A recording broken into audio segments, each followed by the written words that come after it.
নমস্কাৰ মই ৰাণা গগৈ এটা ঐতিহাসিক কীৰ্তিস্তম্ভ ধ্বংসৰ দৃশ্য এবাৰ প্ৰাগ নিজৰ কেমেৰাত বন্দী হৈছে 1675 পৰা 77 চনৰ ভিতৰত আতন বুঢ়াগোহাঁইৰ নেতৃত্বত নিৰ্মাণ কৰা হৈছিল ঐতিহাসিক এই গড়টো আৰু নগা পাহাৰৰ পৰা দিহিং নৈলৈকে এই নিৰ্মাণ কৰা হৈছিল গড়টো আৰু মোগলক স্থায়ীভাৱে প্ৰতিহত কৰিবৰ বাবে টিয়কৰ বুকুচাত নিৰ্মাণ কৰা হৈছিল এই ঐতিহাসিক চিন্তামণি গড় আৰু এই ঐতিহাসিক চিন্তামণি গড়টো বৰ্তমান বেদখলকাৰীৰ কবলত আৰু যাৰ বাবে এতিয়া নিচিংহৰ গৰাহত আছে এই ঐতিহাসিক চিন্তামণি গড়টো বৰ্তমান সৰকাৰৰ দৃষ্টি নপৰা এই চিন্তামণি গড়টো এবাৰ চকু পৰিছে বেদখলকাৰী কবলত গড়টোৰ বহলে আছে 150 ফুট আৰু উচ্চতা হৈছে 40 ফুট নীৰৱে এতিয়া উচুপি উঠিছে চিন্তামণি গড় টিয়কৰ বুকুচাত থকা এই চিন্তামণি গড়টোৰ বৰ্তমান জহি কৰি যাবলৈ ধৰিছে আনহাতে টিয়কৰ বুকুচাত থকা এই চিন্তামণি গড়টো বৰ্তমান বেদখলকাৰী কবলত কোট গল জাতি মাটি ভেটিৰ কথা কোৱা ৰাজ্য চৰকাৰখন পুৰাতত্ত্ব বিভাগ কিংবা প্ৰত্নতত্ত্ব বিভাগ আনহাতে পৰ্যটন বিভাগে কি কৰি আছে যেহেতু সৰকাৰ দৃষ্টি নপৰা এই চিন্তামণি গড়টো বৰ্তমান বেদখলকাৰীৰ কবলত পৰিছে বৰ্তমান সময়ত যদি এই বেদখলকাৰীৰ কবলৰ পৰা চিন্তামণি গড়টো উদ্ধাৰ কৰা নহয় তেতিয়াহ'লে নিচিংহৰ গৰাহত যাব এই গড়টো আৰু আমাৰ সাংবাদিক উৎপল বৰা সেই স্থানত গৈছিল উৎপল বৰাই দেখুৱাব সবিশেষ উৎপল বৰা আপোনাৰ কাষলৈ আহিছোঁ জাতি মাটি আৰু ভেটি কোৱাই চৰকাৰখনৰ দিনত জাতিটোৰ এক অন্যতম বুৰঞ্জী প্ৰসিদ্ধ পৃষ্ঠালৈ এই মুহূৰ্তত আমি উপস্থিত আছোঁ টিয়ক সমষ্টিৰ অন্যতম বুৰঞ্জী প্ৰসিদ্ধ কীৰ্তিচিহ্ন চিন্তামণি গড়ত কি চিন্তামণি গড় এই কি চিন্তামণি গড়টো হয়তো পৰ্যটন পুৰাতত্ত্ব আৰু প্ৰত্নতত্ত্ব বিভাগ হয়তো জানে বা নাজানে যদি প্ৰাগ নিউজে আজি দেখুৱাবৰ বাবে টিয়ক সমষ্টিৰ এই ঐতিহাসিক স্থানকণলৈ আমি আহিছোঁ মোৰ পিছফালে এটা ছবি দেখুৱাই লৈছোঁ তাৰ পিছত বুৰঞ্জী আচুৰিবৰ বাবে যত্ন কৰিম এয়া হৈছে আহোম বুৰঞ্জী অৰ্থাৎ আহোম বুৰঞ্জী বুলি ক'লে ভুল হ'ব অসম বুৰঞ্জীৰ ঐতিহাসিক পৃষ্ঠাৰ এক অন্যতম দলিল এই দলিলটো 1675 পৰা 1677 চনত নিৰ্মাণ কৰা যিটো চিন্তামণি গড় আতন বুঢ়াগোহাঁই বিচক্ষণ মন্ত্ৰী স্বৰ্গদেউ সুদৈফাৰ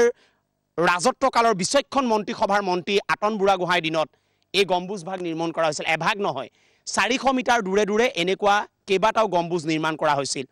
এইটো এইবাবেই দেখুৱাইছোঁ মোৰ সতীৰ্থ বিশ্বই যে একমাত্ৰ জীয়াই থকা আৰু বুৰঞ্জীক আচুৰি যোৱা বা বুৰঞ্জীক থিয় কৰাই ৰখা গম্বুজ আছে গৈ মাথো চিন্তামণি গড়টোৰ ওপৰত এই গম্বুজটোৱে আকৌ এবাৰ চনটো কৈছোঁ 1675 পৰা 1677 ভিতৰত বিচক্ষণ ৰাজমন্ত্ৰী আতন বুঢ়াগোহাঁইৰ নেতৃত্বত নিৰ্মাণ হোৱা বুৰঞ্জীৰ সোণালী পৃষ্ঠাৰ এক অন্যতম কীৰ্তিস্তম্ভ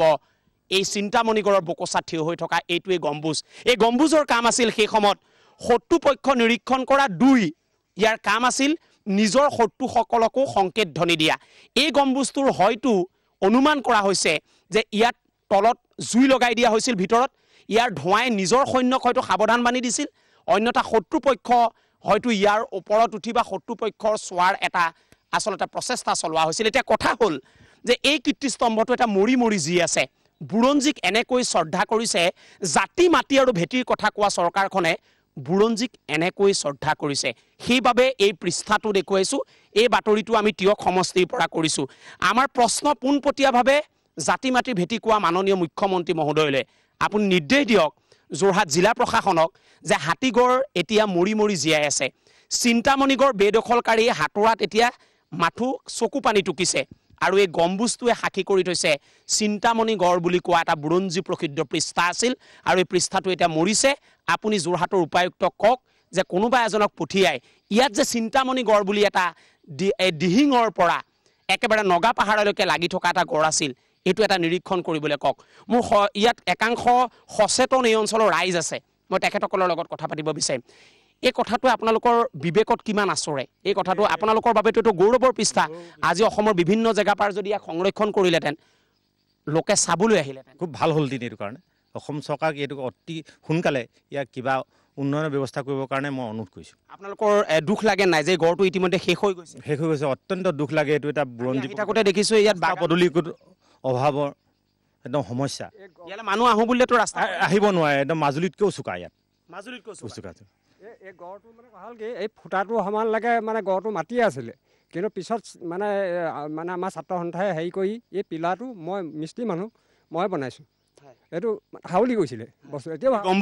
গম্বুজটো এতিয়াও অকণমান হাউলি আছে যদি কোনোবা এজন মানুহ ধৰি লওক নলবাৰী ধুবুৰী বা শদিয়াৰ পৰা আহিব বিচাৰে ইয়াৰ ৰাস্তা বিচাৰোঁতে 1 ঘণ্টা যাব হয় যাব কাৰণ ৰাস্তা পদূলি একদম বেয়া একেবাৰে বেয়া কাৰণ এতিয়া এইটো পিলাৰটো যদি মানে আমাৰ ছাত্ৰ সন্থা ল'ৰাই যদি হেৰি নকৰিলেহেঁতেন তেতিয়া এই গম্বুজটো পৰি থাকিলেহেঁতেন। আপুনি এই অঞ্চলৰ এজন সচেতন যুৱক, জাতি মাটিৰ ভেটি কোৱা চৰকাৰখনেতো এইটো প্ৰথম 1 নম্বৰ কাম কৰিব লাগিছে। মইতো ক'ম যে তিয়ক সমষ্টি এগৰাকী যে বিধায়িকা আছে, একদম নিষ্কৰ্মা এগৰাকী বিধায়িকা যে আছে, তেওঁ অস্তিত্ব মানে তেওঁ অস্তিত্বৰ কথা কেতিয়াবা গম পাই নাই?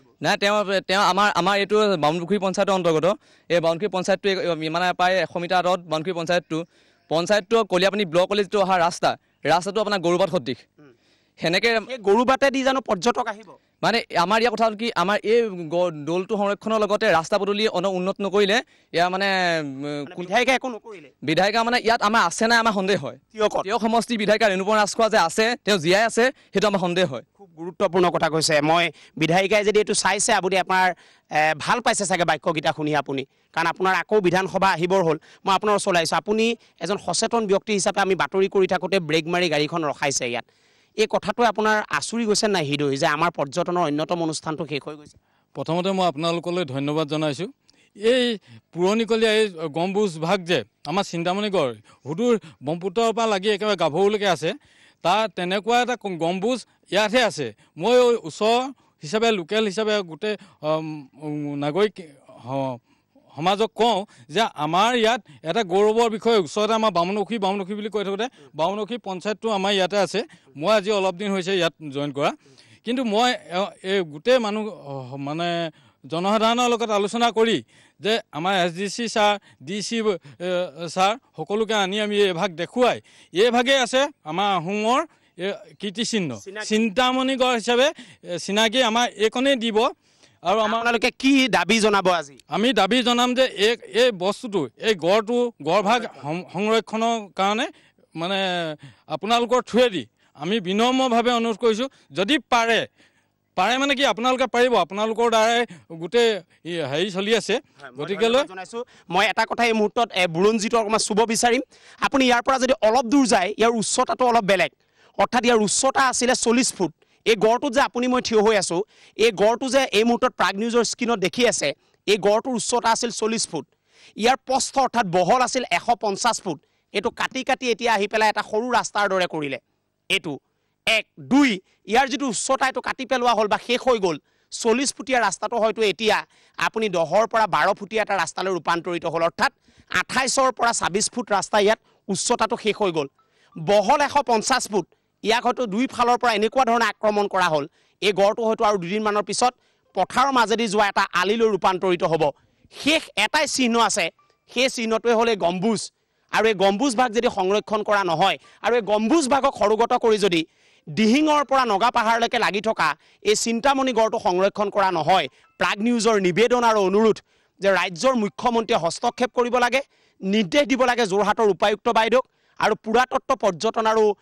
যিটো প্ৰত্নতত্ত্ব বিভাগ, এই 3টা বিভাগক নিৰ্দেশ দিব লাগে যে এই কীৰ্তিস্তম্ভ ভাগ যাতে সংৰক্ষণ কৰিব পৰা যায়, আৰু চিন্তামণি গড়টো যাতে অসম বুৰঞ্জীৰ সোণালী পৃষ্ঠাত সদায় সুদৃঢ় কৰি থিয় কৰাই ৰখাৰ এটা বলিষ্ঠ পদক্ষেপ ল'ব পাৰে। তাৰ বাবে আচলতে বাতৰিটো কৰা হৈছে। আমি আশা কৰিম এই বাতৰিটোৰ পিছত এক বলিষ্ঠ পদক্ষেপ ল'ব